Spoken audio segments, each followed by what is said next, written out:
서울중앙지방법원으로 가보도록 하겠습니다. 박근혜 전 대통령이 법원에 출석을 했습니다. 지금 이 시각 법원의 상황은 어떤지 또 영장 심사는 어떻게 진행되는지 조금 더 자세히 알아보도록 하겠습니다. 정호윤 기자 나와주시죠. 네, 서울중앙지법입니다. 지금 10시 30분을 조금 넘은 시각이니까 박근혜 전 대통령에 대한 영장 심사가 아마 지금쯤이면 시작됐을 것으로 보입니다. 법조팀 이소영 기자와 함께 자세한 얘기 나눠보겠습니다. 이 기자. 박 전 대통령 오늘 사실 영장 심사에 출석하는 부분 본인이 직접 왔기 때문에 더 많은 지금 조명을 받고 있고 이곳의 경호도 상당히 삼엄하게 이루어졌고 통제도 많이 이루어졌습니다. 오늘 출석 상황들 좀 먼저 짚고 가겠습니다. 네, 지금 박근혜 대통령이 삼성동 자택에서 출발해서 조금 전인 10시 18분쯤이죠. 법원 삼거리를 통해서 법원 건물에 도착했습니다. 네, 박 전 대통령은 차에서 내려서 55걸음 정도를 걸어 이제 영장실질심사가 예정된 322호 법정으로 들어갔습니다. 네. 네, 취재진들이 이제 질문을 정한 것을 몇 가지 던졌는데요. 네. 네, 국민께 어떤 점이 송구한가, 그리고 이제 제기된 뇌물 혐의에 대해서 인정하는가, 그리고 또 최근에 인양된 세월호 인양이 되는 것을 보면서 좀 어떤 감정을 느꼈냐, 네. 이런 부분들을 질문했지만 박 전 대통령은 아무런 대답도 하지 않고 이제 영장실질심사를 하기 위해서 위층으로 올라갔습니다. 검찰에 소환됐을 당시에는 그래도 본인의 입장을 조금 밝혔고요. 근데 오늘 법원에 출석하는 상황에서는 그만큼 본인 스스로도 오늘 구속영장 실질심사가 지니는 의미가 본인에게도 굉장히 큰 의미가 있고 또 운명의 어떤 갈림길에 섰다 이 정도로 볼 수 있기 때문에 다소 긴장된 표정이 지난주에 검찰 소환대랑은 조금 비교가 되는 그런 모습이었죠. 네, 아무래도 표정부터 일단 보셔도요. 이제 검찰 소환 당시에는 이제 집을 나서면서 지지자들에게 좀 환하게 웃으면서 손을 흔드는 모습을 보이기도 했는데요. 네. 네, 오늘 같은 경우는 이제 집을 나서면서 차창 밖으로 손을 흔드는 모습을 보이기는 했지만 다소 이제 굳은 표정을 보였습니다. 네. 법원에 내린 뒤에도 그런 모습이 좀 확연하게 드러났는데요. 이제 경호원들에 둘러싸인 채 등장을 했는데 주변을 거의 둘러보지 않고 그대로 걸어서 직진을 했고요. 네. 검찰 당시에는 말씀하셨던 것처럼 포토라인에 잠시 서서 물론 이제 형식적인 답변이긴 했지만 국민께 송구스럽다는 자신의 심경을 밝히기도 했는데요. 8초간의 답변을 했었죠. 네, 그렇죠. 하지만 그게 굉장히 짧은 답변이었지만 이번에는 전혀 이제 질문이 계속 쏟아지는데도 아무런 대답도 하지 않고 네. 심지어는 이제 카메라를 둘러보지도 않고 위층으로 올라갔습니다. 네. 상당히 사실 검찰 조사 같은 경우에는 그곳에서 자신의 혐의를 좀 소명을 하고 이것이 실제로 혐의가 없다면 검찰에서 이것을 고려해서 앞으로의 이제 신병 처리를 결정을 하게 되기 때문에 네. 어떤 선택지가 있다고 볼 수 있었다면 법원 같은 경우는 이제 정말로 구치소에 가느냐 안 가느냐, 내 범죄 소명이 어느 정도 됐느냐, 이것이 바로 평가되는 자리이기 때문에 좀 더 비장하게 임했던 것 같습니다. 박 전 대통령이 오늘 검찰에 출석을 했을 때는 전직 대통령에 대한 어떤 예우라는 게 사실상 존재했습니다. 그렇기 때문에 검찰청 자체의 통제가 훨씬 더 셌고, 그리고 중앙지검에 대한 어떤 출석 자체가 일반인들은 불가했던 그런 상황이었는데 오늘도 어느 정도의 통제는 이루어졌지만 검찰과 출석과 검찰 소환과 법원 출석, 영장실질 출석에 대한 그런 모습도, 물리적인 모습도 조금 다른 것 같아요. 네, 그렇습니다. 일단 확연히 달랐다고 할 수 있는 거는 일단 준비할 시간이 조금 적었던 문제도 있었습니다. 영장 실질 심사 같은 경우에는 이제 검찰이 영장을 청구하고 나서 바로 3일 이후에 심사가 이루어졌기 때문에 법원으로서 좀 대비할 시간이 적다는 좀 현실적인 문제도 있었고요. 하지만 이제 더 중요한 것은 검찰 같은 경우는 피해자라던가 참고인을 소환한다 이런 부분들을 좀 스스로 조정을 할 수 있기 때문에 거의 건물 자체를 다 비우고 청사 자체를 거의 1인 졸사실이라고 불릴 정도로 삼엄하게 이제 통제를 했습니다. 오늘은 아예 공개된 장소로 들어오지 않았습니까? 근데 박 전 대통령 측은 사실 어제까지는 경호실 등을 통해서 경호 문제를 앞세서 비공개 또는 구치감을 통해서 비공개로 판사가 들어오는 그런 문으로 들어오겠다라는 입장을 피력을 했었는데 그게 법원 쪽에서 받아들이지 않았죠. 어떤 이유입니까? 네, 그렇습니다. 이제 박근혜 전 대통령이 지금 피해자 신분이기 때문에 더 전직 대통령의 예우를 생각해서 비공개된 곳으로 오겠다 이런 어떤 처우 같은 것을 이제 허가할 수 없다라는 입장을 법원이 밝혔는데요. 아까 저희가 이제 올라오는 모습을 좀 보여드렸었지만 이제 올라오는 길에서 이 4번 출구로 향하는 공개된 길이 있고 그 옆은 이제 구치감으로 향하는 길이 있고 여기를 통해서는 좀 비공개적으로 올라올 수 있습니다. 있었습니다. 네. 처음에는 그쪽 길을 선택을 하려고 했지만 이제 법원에서 그런 특혜를 줄 수는 없다라고 표시를 한 건데요. 네. 법원의 이런 의지는 그 출석을 하는 통로들뿐만 아니라 이 법원의 경우를 어떻게 했는지 네. 부분에 대해서도 좀 잘 드러나는 것 같습니다.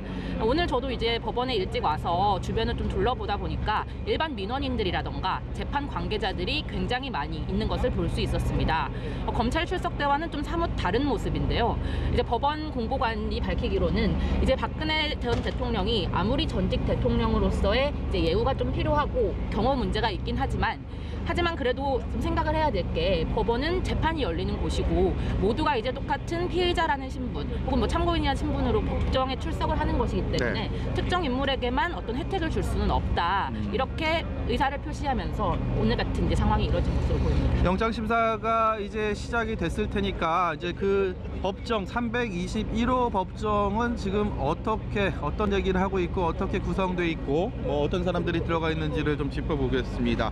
일단 검찰 측에서는 박 전 대통령의 대면 조사를 맡았던 한웅재 형사 8부장 검사 그리고 이원석 특수일부장 검사 두 사람은 삼성뇌물죄와 미르케이 재단에 대한 대기업들의 출연 이 부분을 집중적으로 수사를 했던 사람들입니다. 이제 검찰 측에서 이런 창이 지금 검사석에 앉아서 재판부의 법리적인 뭐 구속에 타당함, 구속할 수밖에 없는 이유들을 오늘 어필을 할 것 같고요. 그리고 변호인 측에서는 오늘 어떤 식으로 방어 논리를 펼칠 것으로 예상이 됩니까?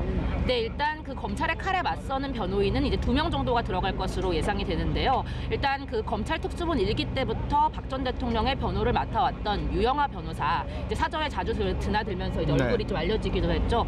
유영하 변호사가 출석하고요. 또 다른 변호사로는 이제 그 영장실질심사를 굉장히 잘 알고 있기로 이제 평가가 되는 정장현 변호사가 출석을 할 것으로 보였는데요. 네, 두 사람도 다 검찰 출신이죠? 네, 그렇죠. 근데 이번에는 이제 변호인 측에서 밝히기로는 새롭게 선임한 한 명의 변호사가 뭐 오기로 했다 이렇게 되어 있어서 좀 박근혜 대통령 측에서 어떤 방패가 나섰는지는 아직 정확하게 확인되지는 않은 상황입니다. 물론 창과 방패의 어떤 대결도 상당히 뭐 중요하고 어떤 결과로 나올지도 참 관심이 모아질 수밖에 없는데 그 무엇보다도 저희가 관심을 가질 수 있는 사안은 박 전 대통령이 본인이 직접 피의자석에 앉아서 본인의 범죄 혐의에 대해서 소명을 하는 뭐 그런 자리가 더 많은 조명을 받고 있어요. 박 전 대통령이 출석을 하기까지 그런 결단을 내리기까지 사실 많은 부담이 됐을 텐데 본인이 직접 나오겠다 하는 뭐 의미 어떻게 볼 수가 있을까요? 네, 이제 피해자 신문을 받기 위해서 이제 박 전 대통령이 직접 출석을 했는데 사실 이게 피해자가 직접 출석을 하는 것이 의무사항은 아닙니다. 네. 물론 출석하지 않는다면 이것이 좀 혐의를 부인하는 것 아니냐, 혹은 뭐 증거인멸이나 도주의 우려가 있는 것이 아니냐, 좀 이렇게 봐서 약간 구속의 가능성이 좀 높아진다 이렇게 보는 시각이 있긴 한데요. 하지만 무조건 출석을 해야 하는 것만은 아니기 때문에 박 전 대통령이 과연 공개적인 자리의 모습을 드러낼 것인가 이 부분에 굉장히 좀 관심이 많이 쏠렸었습니다. 네, 결국은 박 전 대통령이 이제 검찰을 통해서 이제 출석을 하겠다라는 의사를 전해왔죠. 그것은 아까도 말씀하셨지만 정말로 자신이 절박한 상황에 처해 있다. 그리고 그 절박한 상황을 내가 스스로 나의 결백을 증명함으로써 이것을 좀 타개해 보이겠다. 좀 이런 의지를 지지자들뿐 아니라 이제 검찰과 법원에도 좀 보여주기 위해서 직접 모습을 드러낸 것으로 보입니다. 뭐 어쨌든 간에 오늘 구속영장이 기각이 되든 발부가 되는 뭐 결과는 나올 수밖에 없습니다.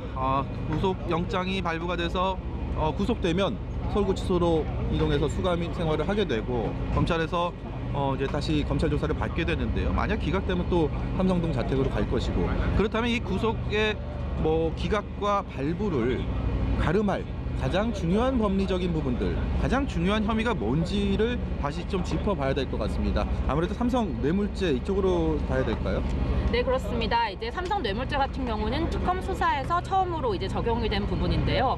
좀 정리를 해서 말하자면 이때까지 좀 많은 부분들이 나왔었는데 삼성이 미르와 K스포츠 재단에 이제 출연금을 많이 냈고요. 그다음에 또 이제 최순실 씨 딸인 정유라 씨와 또 최순실 씨 조카인 장시호 씨가 운영하는 재단에 굉장히 큰 금액을 지원을 했었는데. 있는데요. 네. 이것이 이제 한때는 이제 박근혜 전 대통령이 강요를 해서 낸 돈이다. 네. 이렇게 계속 받아들여져 왔는데 네. 사실 이것이 삼성의 경영권 승계라거나 좀 삼성의 어떤 편의를 받기 위해서 박 전 대통령 측에 준 돈이 아닌가 좀 이런 의혹이 계속 있었는데요. 네. 검찰 특수본 2기도 결국 이런 혐의를 받아들여서 박 전 대통령의 구속영장에 뇌물죄를 올렸습니다.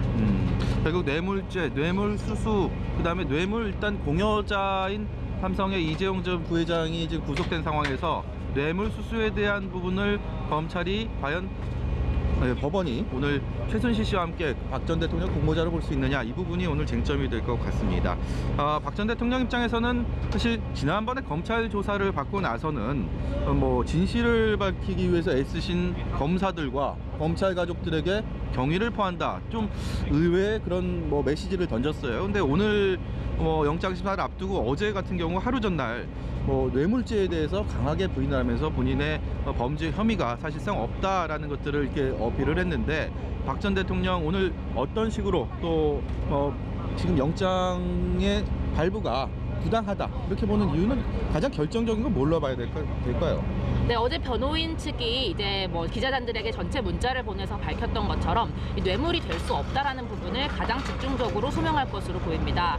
재단 출연금을 냈는데 그게 재단을 만들기 위해서 낸 거지 누군가에게 돈을 준 것이 아니지 않냐, 네. 이런 논리를 세울 것으로 보이고요. 예. 또 이제 다른 부분 다툴 부분이 있는 것이 이제 사실 구속영장을 발부한다는 것은 이제 그 피의자 신문이라는 게 공식 재판은 아니잖아요. 네. 그러니까 그쪽에서 이제 유무죄를 가리진 않기 때문에 결국 이 사람이 이후 조사에 응할 수 있을 것인가, 뭐 도망을 가진 않을까, 증거를 없애진 않을까, 이런 부분들이 구속영장을 발부할 때 굉장히 중요한 부분들 중에 하나인데요. 네. 뇌물을 받지 않았다는 부분과 더불어서 증거를 인멸하거나 다른 곳으로 도망갈 우려가 없다, 이런 부분들을 좀 집중적으로 이제 증명할 것으로 보입니다. 그러니까 범죄 사실에 대한 소명 이런 부분도 중요하지만 검찰이 구속영장을 통해서 밝힌 구속할 수밖에 없는 이유 중에 눈에 띄는 거는 역시 증거인멸 우려와 도주 우려입니다. 증거인멸 우려는 안종범 전 수석을 통해서 이승철 전 경남 부회장에게 허위 진술하도록 강요를 했다, 이런 부분들도 검찰 수사에서 드러났고, 그리고 최순실 씨가 독일로 도피한 이후에 차명 전화를 통해서 계속해서 박 전 대통령과 접촉을 했다, 이 부분을 검찰에서는 증거인멸의 우려로 좀 봤어요. 그리고 재판에 불응하고 검찰 수사에, 특검 수사에 불응했던 부분들, 이 부분들을 도주의 우려로 봤는데, 사실 재판부가 법리적인 부분은 어쨌든 영장 심사를 끝나고 나서 다시 재판을 통해서 유무죄를 가려야겠지만, 이 증거인멸과 도주 우려에 대한 부분들도 오늘 좀 자세히 좀 짚어봐야 되지 않을까, 그런 생각들이 들어요. 이소영 기자 어떻게 봅니까? 네, 그렇습니다. 네, 그렇습니다. 이제 구속영장 같은 경우는 아까도 말씀드렸듯이 아무리 범죄가 중대하고 그 범죄를 의심할 만한 이유가 있더라도 이제 본인이 계속해서 조사를 받을 수 있는 상황이다, 그리고 충분한 증거가 있다, 이럴 경우에는 또 구속영장이 발부되지 않는 경우도 있기 때문에 네. 이 부분이 굉장히 중요하다고 볼 수 있습니다. 네. 그리고 사실 박근혜 대통령 같은 경우는 그 변호인 측이 주장을 하고 있듯이 그 파면된 이후에 삼성동 자택에 거의 이제 가택 연금되다시피 한 상황이기 때문에 네. 저희가 아니라 이제 많은 사람들이 보기에 도주 우려는 없지 않나, 이렇게 좀 생각을 할 수가 있는데요. 네. 검찰은 여기에 대비해서 이제 헌법재판소 탄핵 심판에 출석하지 않았고, 네. 또 특검과 검찰의 대면 조사를 계속해서 거부해왔다, 이런 이때까지 수사에 어떻게 응해왔는가, 이런 자세를 들어서 도주 우려가 있는 것으로 보인다, 이렇게 영장에 적어놓았습니다. 오늘 영장심사, 지난번에 이재용 삼성전자 부회장 특검이 기소했을 때 영장심사를 받으면서 상당히 오랜 시간이 걸렸습니다. 7시간 30분을 넘어서는 재판부와의 신문이 있었고, 그리고 영장의 결과는 무려 19시간이 지나서 나왔는데, 오늘 박 전 대통령의 영장 심사에 걸리는 소요 시간, 당시 이재용 부회장과 지금 직접적인 비교를 할 수는 없겠지만 좀 조심스럽게 예측을 해본다면 어떻게 볼 수 있겠습니까?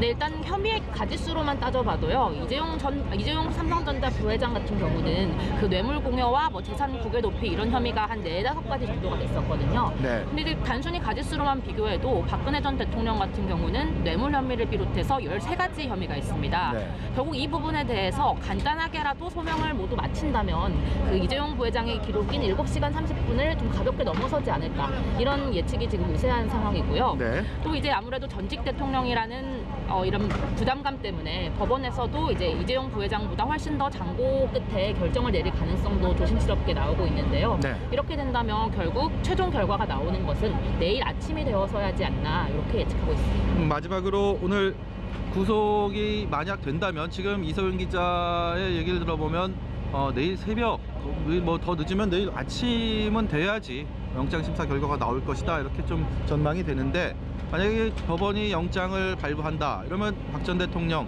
앞으로 어떤 동선을 통해서 수감이 되고 또 어떤 생활을 좀 피의자로서 피고인이 되겠죠 이제 그 기소를 하게 되면 그때까지 어떻게 좀 생활을 하게 되는지 좀 설명을 해주시죠. 예, 일단 그 영장실질심사에서 소명 과정이 끝나면 박 전 대통령은 방금 왔던 경로를 통해서 법원을 나서게 됩니다. 그 원래 대기 장소 같은 경우는 심사가 끝난 다음에 정해지기 때문에 아직 박근혜 전 대통령이 심사가 끝난 이후에 어디에 머무를지는 확정이 되지는 않은 상황인데요. 이제 생각하기로는 거리가 가까운 이제 검찰청의 뭐 유치장이라거나 네. 그런 대기실에서 저희 대기 장소에 있는 구치감에 있다가 그리고 서울구치소를 가겠다 뭐 그런 쪽으로 좀 예상이 될 것 같습니다. 지금 이 시각 누군가는 구속을 그리고 그 반대편 누군가는 기각이라는 전혀 다른 결과를 바라고 있을 겁니다. 그리고 그 법치주의는 그 갈림길을 오늘 밤 하나의 길로 안내할 것입니다. 계속되는 뉴스 속보 놓치지 않고 전해드리겠습니다. 지금까지 서울중앙지법이었습니다.